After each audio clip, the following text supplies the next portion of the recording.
is that we have lost control of these projects from a constitutional law perspective because the infrastructure within military intelligence and corporate channels is so well funded and so complex and labyrinthine that there are compartments within compartments within compartments, and people who are in the Congress who make inquiries, and in fact President Clinton, when he made inquiries, were simply denied access, as you heard earlier that President Carter was denied access. On your other question, I would say that in terms of profiting from the status quo, big oil, there are certain geopolitical and financial infrastructures that would not welcome a definitive replacement to the fossil fuels. I will tell you, and we can prove this with other scientists who are ready to come forward, that we already have a complete replacement for any fossil fuels or ionizing nuclear power plants. We don't need them. We haven't needed them. Probably have not needed them since the time I was born. Now, of course, this is a major issue. You're talking a multi-trillion-dollar global infrastructure change. And so this does hit the alarm bells at the National Security Council economics area. However, what is more serious to the national security? Keeping the status quo or letting ourselves go into a global ecosystem collapse and running out of fossil fuels and having massive rolling blackouts, not just in California, but globally. We have got to do something about this, and soon, and that's why we are advocating open hearings in the Congress. Other media, please. Yes, sir. I just want to know if anybody at the UN is looking into this. I personally met with Boutros Ghali's wife, Aliyah Ghali, who said that her husband was quite concerned about this. This was in the 1990s. Since then, we know that there have been other people at the UN who have made inquiries. The problem is the UN has no mandate to deal with this. It needs to be given a mandate from its constituent member nations. And I think that the public and the member nations need to ask that the United Nations get involved with this. This is an international peace issue and an international security issue, and it should be taken up by the UN Security Council, and of course we are recommending that as well. Yes, sir. So I think my question is actually to Clifford Stone. You said that you had seen aliens on a craft that had crashed. I wondered if you could describe what they looked like. I could, but it would probably take a whole lot of time. The reason I state that, when I got out in 1989, we had cataloged 57 different species. You have individuals that look very much like you and myself that could walk among us and you wouldn't even notice the difference, except for some of the things that they might be able to go ahead, even in a dark room, and touch an object and go ahead and identify what color that object might be. They would have a heightened sense of smell, sight, hearing. The situation is that you have various types of what we normally call grays. We didn't call them grays in the military, but you had at least 3 types of the grays. You had some that were much taller than we were. The unique thing that I'd like to point out for the most part is that the entities that we did catalog were in fact humanoid. Now this created a situation where the scientific community was trying to figure out why that would be the case, because you would expect that if life evolved on other planets that they would take on some type of other being, so to speak, not necessarily look humanoid or be bipedal such as we are. But apparently we got quite a few of the species out there that are humanoid in appearance, and that creates a question that yet has to be answered by science. Yes, and as I call on you, please state the news agency that you were with. Yes, ma'am. Deanne Davis with United Press International. Could you please address the vehicle that there was a drawing displayed of? Why would this vehicle be on display at an air show? What is the power source that you are asserting is going to be so very useful?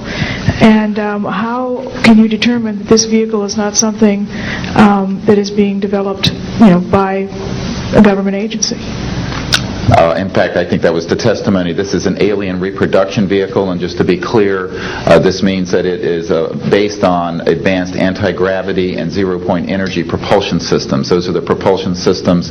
They are being manufactured by a consortium of companies that include Lockheed Martin, Northrop, SAIC, and other corporations. They do have superluminal capacity, in other words, faster than the speed of light capacity. I think Mr. McCandlish and other witnesses that he's identified could go into more of the technical physics of it. I'm just a country doctor from Virginia, I tell people. I mean, really.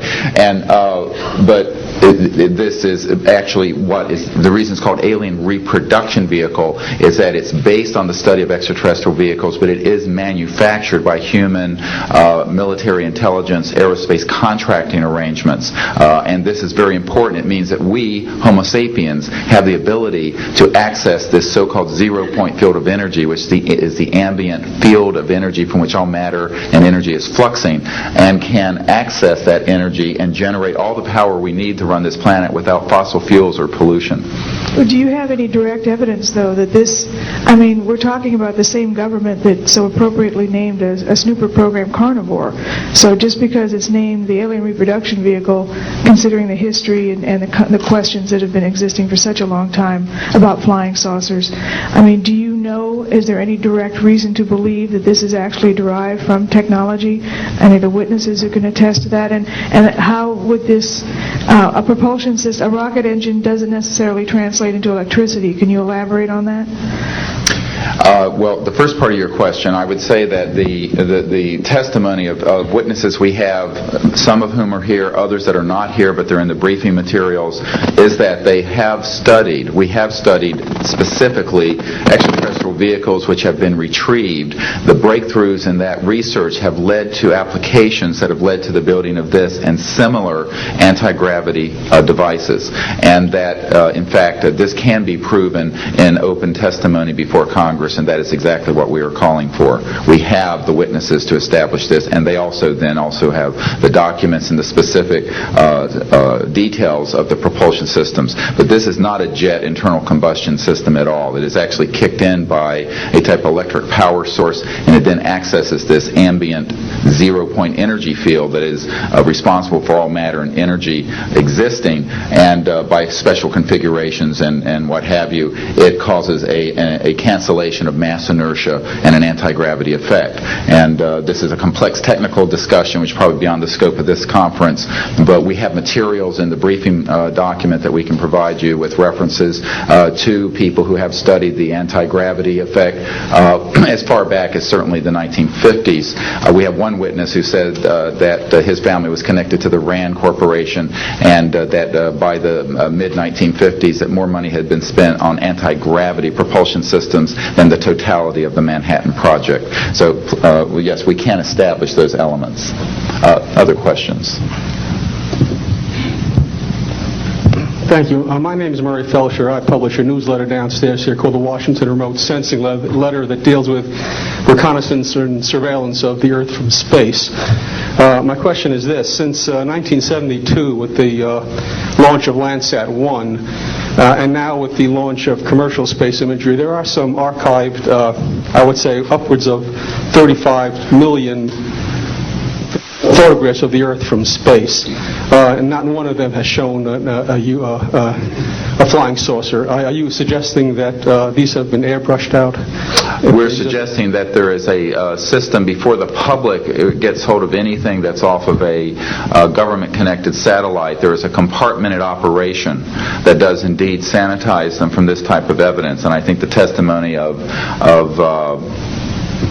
the gentleman who was with the Defense Intelligence Agency, Mr. Maynard, Ms. Hare, and others would substantiate that. We have other witnesses who have been involved in projects where such items have been sanitized out. It could also be that if you did a thorough search, you might find a few that slipped through. We obviously haven't had the research dollars to go through all the millions of images that are cataloged to look for them, but we do know there's been a very thorough sanitizing of this. And people should not be naive about the extent to which covert programs using billions of our tax dollars have been able to effectively hide this. This is one of the sort of myths of both the media and the public. It's sort of a Pollyanna myth that we live in a society where such things could not be done. In fact, they are done, and we can prove that they have been done.